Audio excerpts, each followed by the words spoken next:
The two UNISOM officers were on their way to UN headquarters when they were ambushed by gunmen. The vehicle offered little protection, but in the exchange that followed, it was one of the gunmen who fell victim, as did an innocent bystander. The Aideed faction is believed to be behind the attack, one of many which make the warlord Somalia's most wanted man. The UN is still frustrated in its attempts to secure his arrest. In the meantime, all it can do is reinforce its numbers and disarm the southern half of the capital, which Aideed controls. Everywhere there's danger.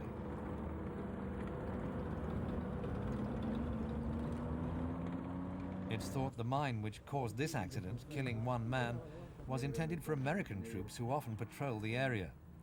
Instead, it was detonated by a heavily laden civilian vehicle. The Somalis blame the Americans, a reflection of the level of distrust afflicting both sides.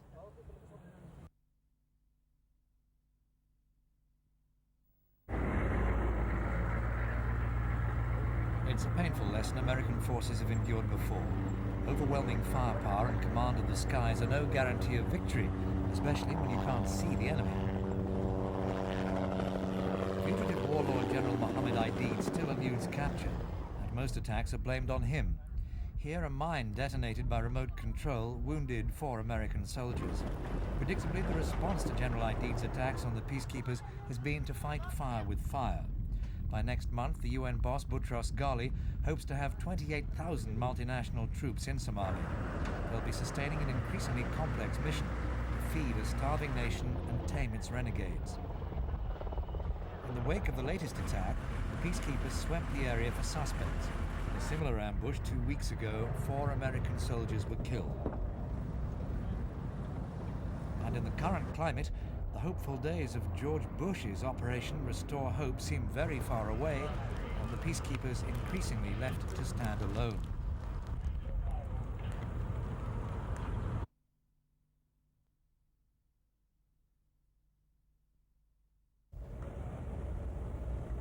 The arrival of the latest American contingent brought the number of UN troops in Somalia to more than 24,000. But these were not simply reinforcements.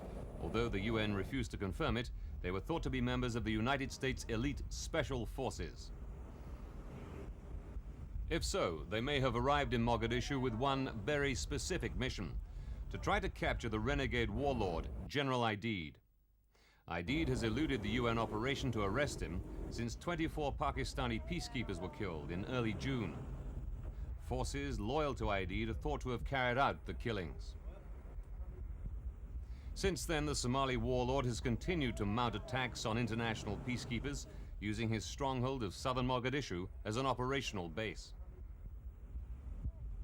The UN Special Envoy to Somalia, Admiral Jonathan Howe, spelt out the position of the international community. That I would welcome any improved means for facilitating the capture and expediting the capture of General Aideed from anywhere in the world. First of all, we have made some attempts that have not been successful, but have come very close.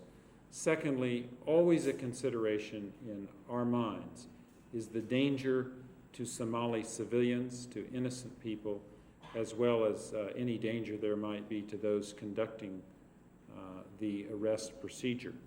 And in addition, we want it to be an arrest.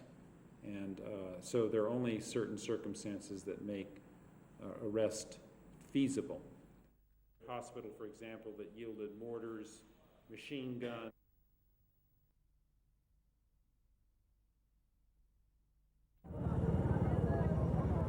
The vehicle was so heavily reinforced with steel plates and sandbags that the 6 Americans aboard were only slightly injured when the explosion occurred. Other vehicles in the convoy came under small arms fire. The American forces fired back, but no Somali casualties were reported. It's the 3rd such attack against American forces in Mogadishu this month.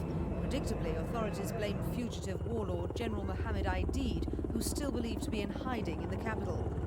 Even his younger supporters are bold in their opposition to the Americans. But although he's gone underground, Aideed is clearly capable of sabotaging efforts to pull Somalia back from the depths of anarchy. Not far from the scene of the ambush, pro Aideed supporters staged a protest against the American presence. Such demonstrations occur almost weekly, a more peaceful reminder of Aideed's presence. So worried are UN commanders about the warlords' continued defiance that they closed Mogadishu's airport to civilian air traffic this weekend. Officials said they fear Aideed might still be holding surface-to-air missiles. But a pro-Aideed radio station here, the voice of the great Somali people, says Aideed is a man of peace. It says he wants someone like former US President Jimmy Carter to mediate its conflict with the UN and the Americans.